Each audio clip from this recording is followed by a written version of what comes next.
Bom dia! E aí? Quarta-feira? Nós já estamos em setembro. Setembro. O final do ano tá aí.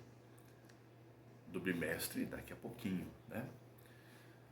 Já vi que vocês estão marcando as provas, logo entro em contato. Bom, na aula passada estávamos vendo a Era Vargas, Cultura e Sociedade. Vimos um pouco aí da questão de algumas músicas. Coloquei duas músicas para vocês, inclusive Aquarela do Brasil, na voz da Gal Costa, né? E Bom de São Januário. Falamos um pouco da Carmen Miranda, mas não coloquei nada dela. Bom, discutimos ali e tal, cangaço, patrimônio histórico e essa tentativa de Vargas de valorizar a imagem do trabalhador, né? E não da malandragem. A invenção do Brasil é a sequência, né? Algumas coisas retornam aqui e retomam. No texto é aula 50, página 338 do nosso resumo e página 37 do texto, que tem esse subtítulo aí, A Invenção do Brasil. Como assim invenção no Brasil? Bom, nesse capítulo aqui, nessa aula, vamos tentar ver que nos anos 30 apareceram alguns pensadores que vão tentar desvelar o Brasil. Por que o Brasil é o que é?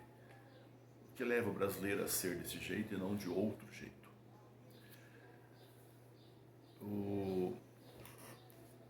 Os pensadores que estão aqui, vocês provavelmente já estudaram em sociologia. Se não estudaram, vão estudar, porque eles são os três pilares, né, do pensamento social brasileiro: Gilberto Freire, Sérgio Buarque de Holanda e Caio Prado Júnior, que estão produzindo aqui. Então vocês ou já estudaram ou vão estudar. Então é claro que eu não vou aprofundar a obra deles, já que vocês vão ter um momento para isso. Vamos a ter mais as questões possíveis do vestibular, né, na linha aqui, e no que eles se destacam nesse período do Estado Novo ou da Era Vargas de um modo geral, né, porque a obra deles antecede o Estado Novo. Então aqui, ó, Era Vargas. Bom, o primeiro pensador que está aí, Gilberto Freire, ele vai escrever essa obra aqui, ó. Bom, Gilberto Freire, Casa Grande e Senzala. O Gilberto Freire, ele estuda fora, né? Ele mora fora um bom tempo, ele vai se espelhar, vai ter uma linha parecida com a da antropologia dos Estados Unidos. A obra dele, sociológica,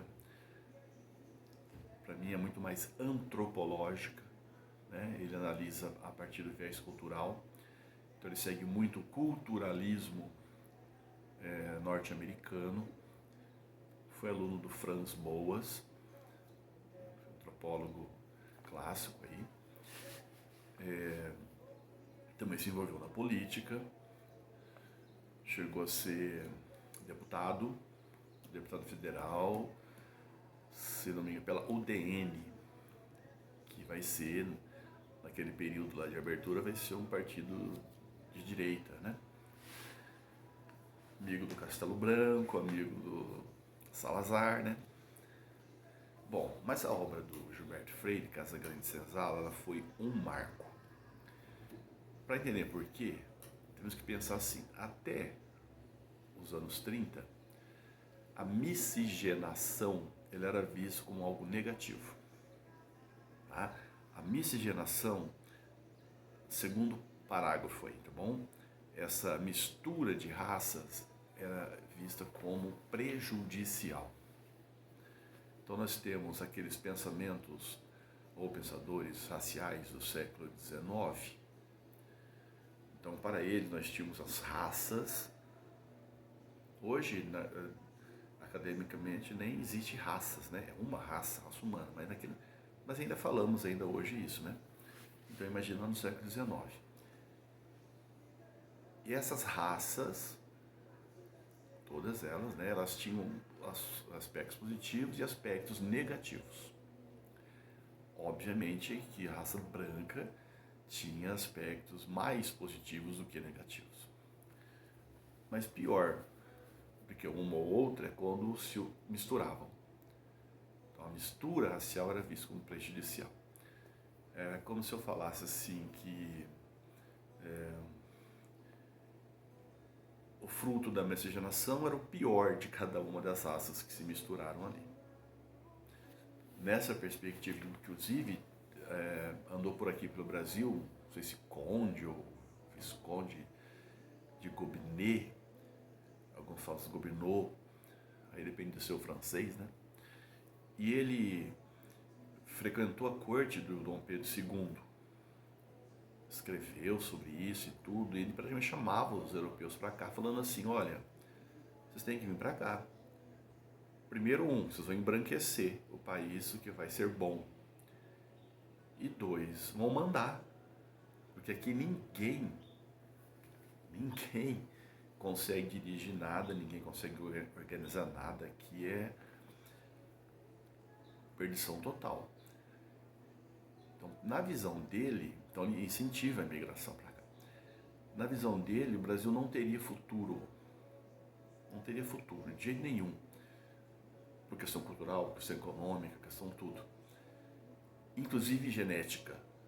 Né? Nós estaríamos estéreis durante um tempo por causa da miscigenação e tal.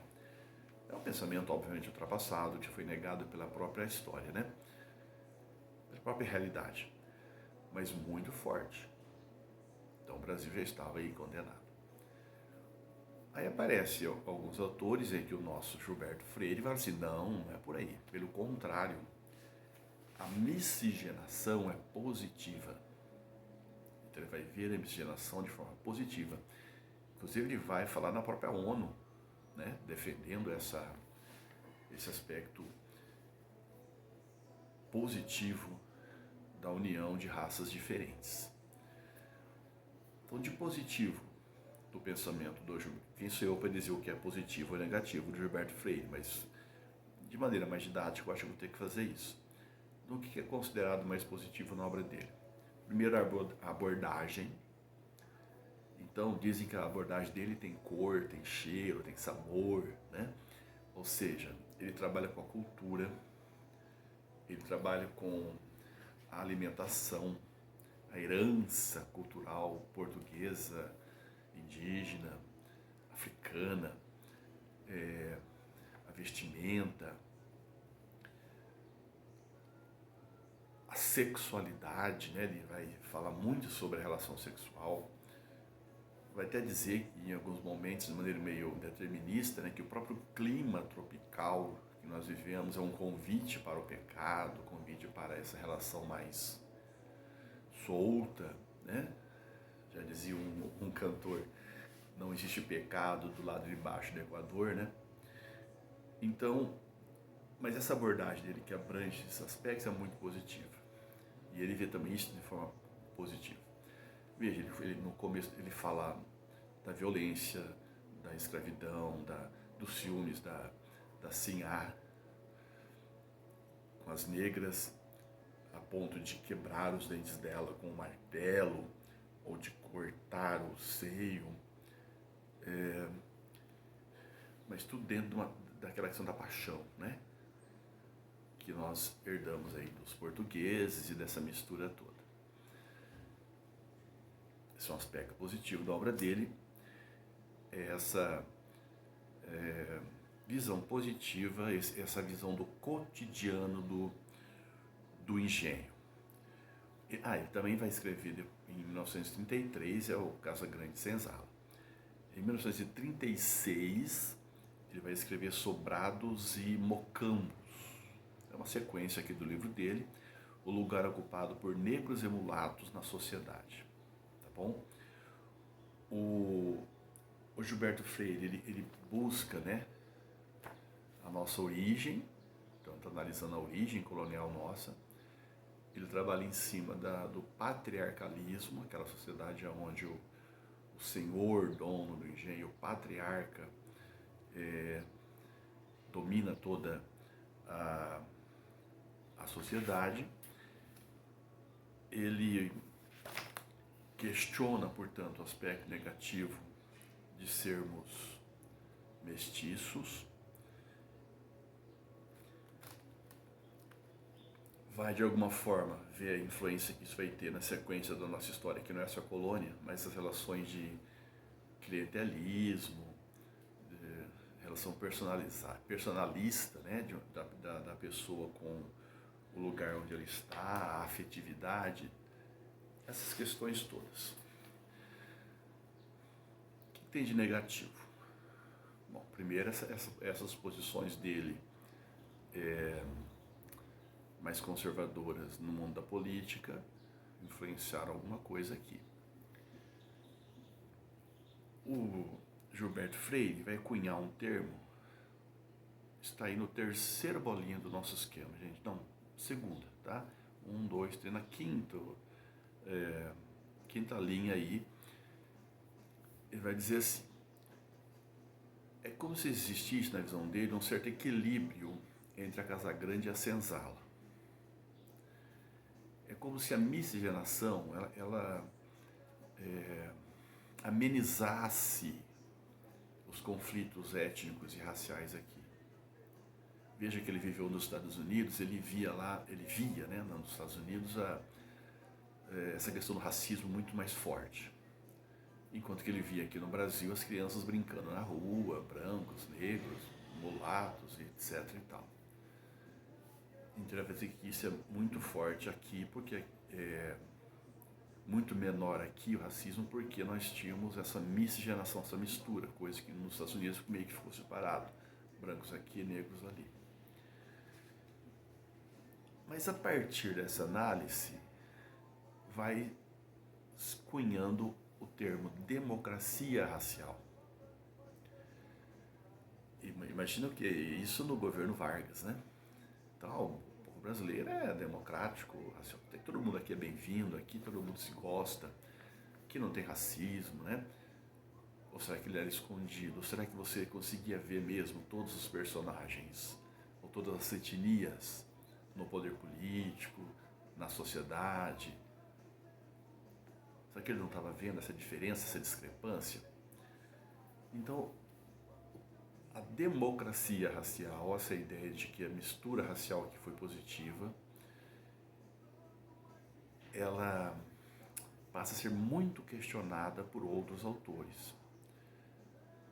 Clóvis Moura e, sobretudo, Florestan Fernandes vão falar assim, não é por aí, né? Essa ideia aqui de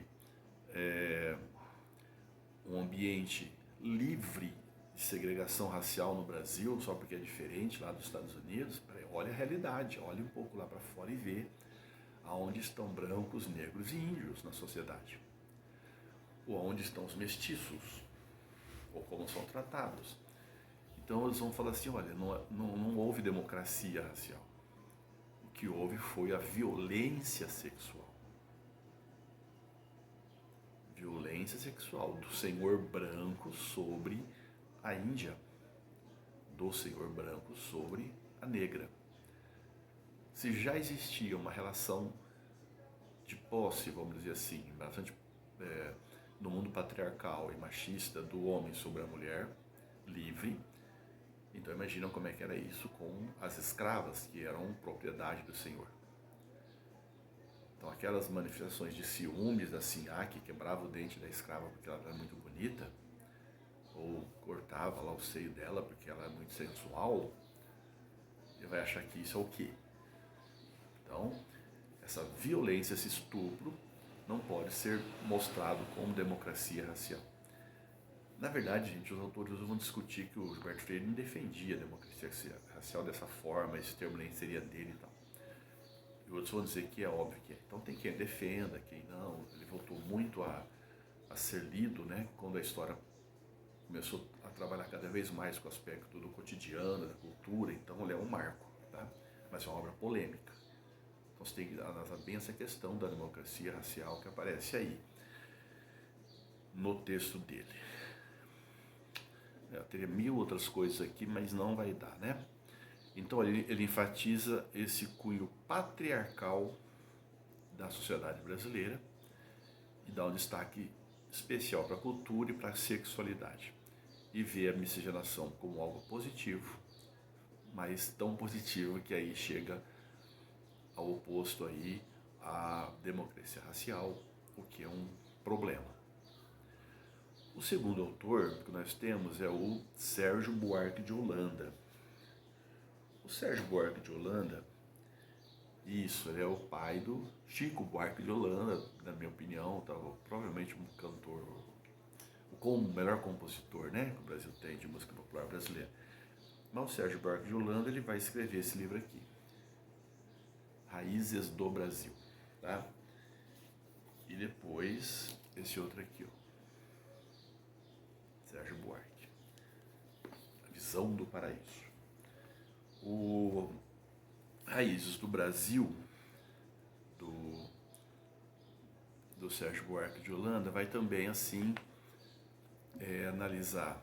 Ele é historiador, tá? O outro lá é sociólogo, antropólogo, na minha visão, que ele é o historiador. Ele vai trabalhar mais na linha do Weber, Max Weber, weberiano, tá? Ele vai analisar então o Brasil a partir da sua formação. Então, semelhante ao Gilberto Freire, ele vai também identificar muito da nossa cultura como herança da cultura portuguesa, influência da colonização, não só naquele período de colonização, mas no Império e na República. Então nós temos ainda que estudar a história para entender um pouco daquilo que somos. E temos que estudar, inclusive, a história do Sérgio Buarque para entender a política, inclusive a política de hoje. Vocês vão entender um pouco por quê no que está escrito aqui. Antes de ir direto aqui, então, primeiro, ele vai mostrar uma nova visão da realidade brasileira, vai fazer uma crítica ao liberalismo. Alguns o chamam de liberal, né? Ele não é bem liberal, mas ele faz uma crítica ao liberalismo e propõe um governo popular, tá? Um governo democrático popular. O Sérgio Buarque de Holanda se enquadraria mais à esquerda, politicamente falando. Mesmo que ele não era militante de rua, mas era da esquerda. Teve presente na Semana de Arte Moderna, lá de 22, da forma dele e tal. Resgata, então, alguns termos como clientelismo, patriarcalismo, patrimonialismo, entre outros. Deixa eu ver se eu tenho alguma anotada, alguma referência a mais aqui para ir do nosso texto primeiro, tá bom? Não, parece que é assim, então, tá? Então, mais um intérprete aí do Brasil. Nós tínhamos uma foto. Bom, não achamos aqui a foto. Se o termo democracia racial, você vai lembrar de Gilberto Freire como crítica, aqui a palavra que vai te orientar é a palavra cordial ou cordialidade. Então aparece no texto dele essa questão de que o brasileiro é um homem cordial. E aí fica um problema, né? Quer dizer, imagina o governo Vargas, né? O brasileiro, ele é democrático, né? Até nas relações raciais, e é cordial.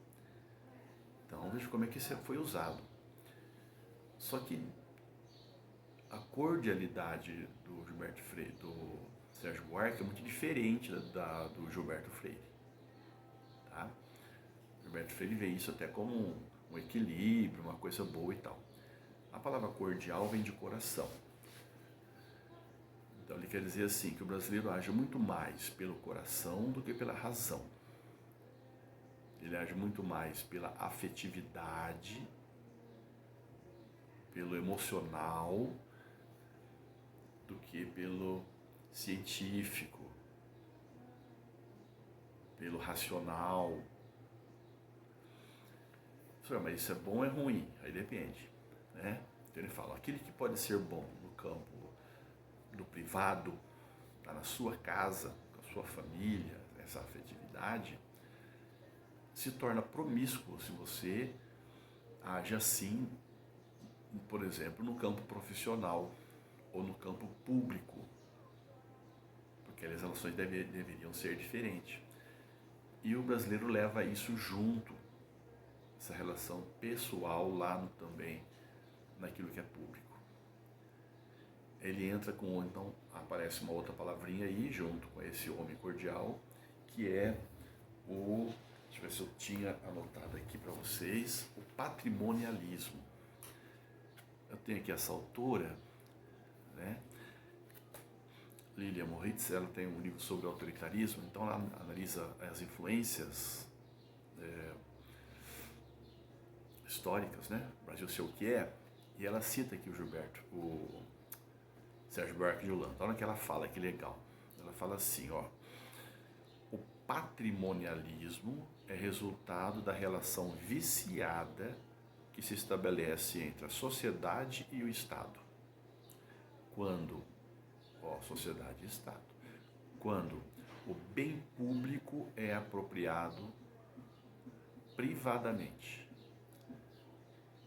ou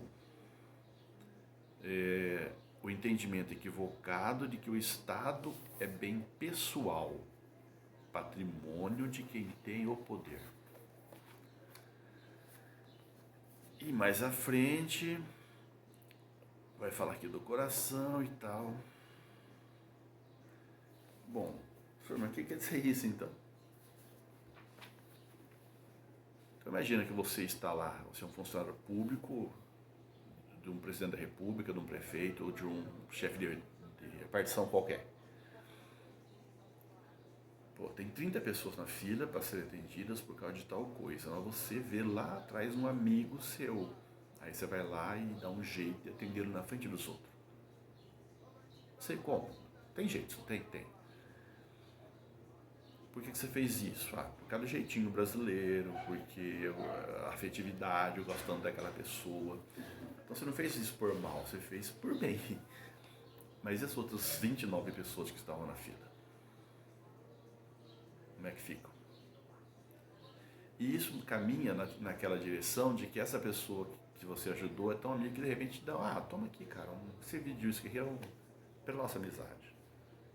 Opa, te deu 1 litro de uísque. De repente o outro vai te dar um carro.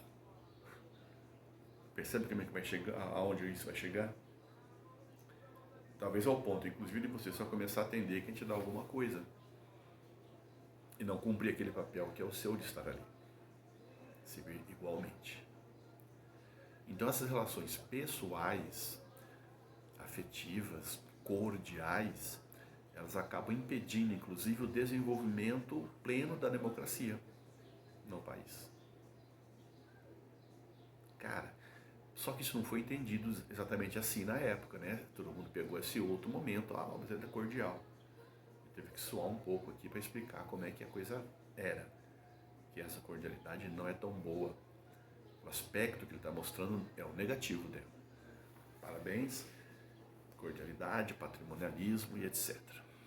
Bom, então ele vai tentar contornar as normas por meio da troca de favores. Compadrio, paternalismo, clientelismo. Já ouviram isso, né? Há uma mistura entre o que é público e o que é privado. Aquilo que é privado e vira público, a gente já sabe, né? O mundo da fofoca tá aí, né? Então, louco para saber o que acontece na vida particular das pessoas. Já é ruim, mas tá aí, tudo bem. O contrário é complicado. Então, o cara que está lá naquela repartição, ou o prefeito que está lá na prefeitura, ou o presidente, acha que aquilo lá é dele. Privado, particular. E não é. Talvez por isso que nunca queiram sair, né? Essa relação público e privado que a autora chamou de viciada, dá para chamar de promíscua, e assim vai. O terceiro elemento, tem muito mais do Sérgio Buarque, mas aqui tá bom. O terceiro elemento aparece lá, Caio Prado Júnior. O Caio Prado Júnior vai escrever esse livro aqui, aí, Formação do Brasil Contemporâneo, Caio Prado Júnior. Ele vai escrever esse livro em 1942. Depois ele escreve vários outros, né? Tem a Evolução Política do Brasil, que ele escreve até antes.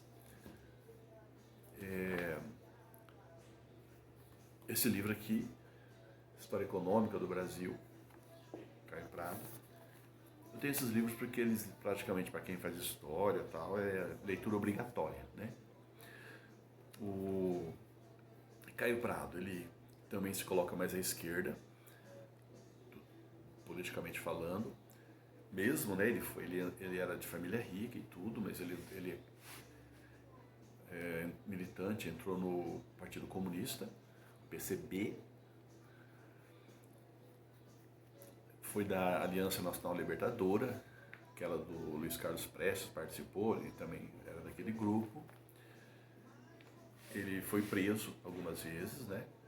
Tanto no governo Vargas, por causa dessa relação com a Aliança Nacional Libertadora e Partido Comunista. E também durante a ditadura militar. Tá? Então, veja que tem essa questão da militância aí. E nesse período ele também vai escrever e tal. E para nós interessa exatamente isso que ele escreve. O Caio Prado vai procurar no livro dele entender também o Brasil e ele vai dizer assim, qual era o sentido da colonização? Para ele, o Brasil existia por um motivo, fornecer riqueza para a metrópole. Então, o sentido da nossa colonização era exatamente isso. Nós entramos na história a partir daí. E essa colonização teve aquela cara da plantagem ou plantation, escravista, latifundiária e principalmente voltada ao mercado externo e dependente do mercado externo. Então ele fala que isso que existia na época da colônia, ele vai se repetindo, ou vai se adequando através da nossa evolução histórica. Tá?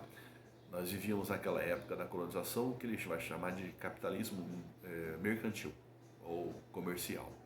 Tá? Nunca chegamos a enfrentar processos de rupturas significativas, só adequações. Sendo assim, a nossa origem colonial influenciou muito na formação do Império e na República. Não tinha como ignorar isso. Qual que é a maior diferença da obra dele para dos outros?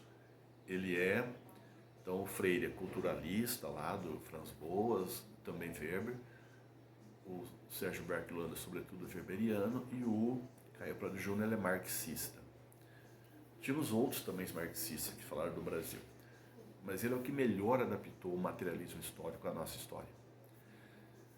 Os membros do Partido Comunista, inclusive, falavam que no Brasil tinha feudalismo.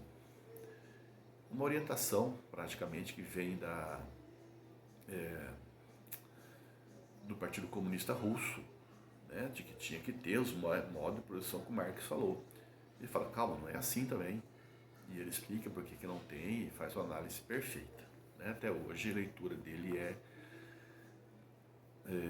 inevitável para quem quer entender o Brasil. Óbvio que essas obras todas foram revistas, foram reanalisadas, tem algumas coisas que não se sustentam mais, mas elas estão na base disso tudo que nós conhecemos, inclusive hoje. O que mais que temos aqui do Caio? Tem tanta coisa aqui do Caio Prado, mas acho que essas aqui, deu mais ou menos para entender aí, né? Bom, marxista, tudo bem que nosso tempo já foi. Mas faltam aqui 2 ou 3 parágrafos. Bom, a partir dessas análises, inclusive muito com Gilberto Freire, ele vai falar vão eleger, né, junto com o povo brasileiro, a importância do samba, né, e do futebol para caracterizar o Brasil como marcas da nossa cultura e tudo mais. O Freire falava, inclusive, que o futebol no Brasil era um futebol mulato, né, escreve nos anos 30, então o Brasil não ganhava nada lá, sabe? O Brasil ganhava pouco, né? Mas jogava bonito. Então, falava, enquanto os europeus têm um futebol racional, direto, não sei o que, o nosso futebol ele é mágico, né? Ele é o tal da ginga, né? Que vai aparecer depois desse termo, mas é o que ele já está querendo dizer aqui. Então destaca aqui a importância dos pés dos brasileiros. O samba, nós vamos ter aquele samba exaltação, falamos da Aquarela do Brasil, lá do Ari Barroso, que vocês já ouviram. O samba que defendia a malandragem, que obviamente não vai se adequar ao que o Vargas quer, então vai ser questionado, como o Gibondo de São Januário, que eu também já comentei com vocês. Mas tem outros motivos, por exemplo, carnaval. Vai ser justamente nesse período aqui que nós vamos ter uma padronização do que é o carnaval. O Estado vai fazer uma forma de controlar um pouco do que acontecia nos carnavais. Em 1977, o Vargas coloca um decreto, vai dizer que os sambas enredo das escolas de samba, né, que vão desfilar, eles têm que ter caráter cívico, patriótico e histórico, não uma contestador.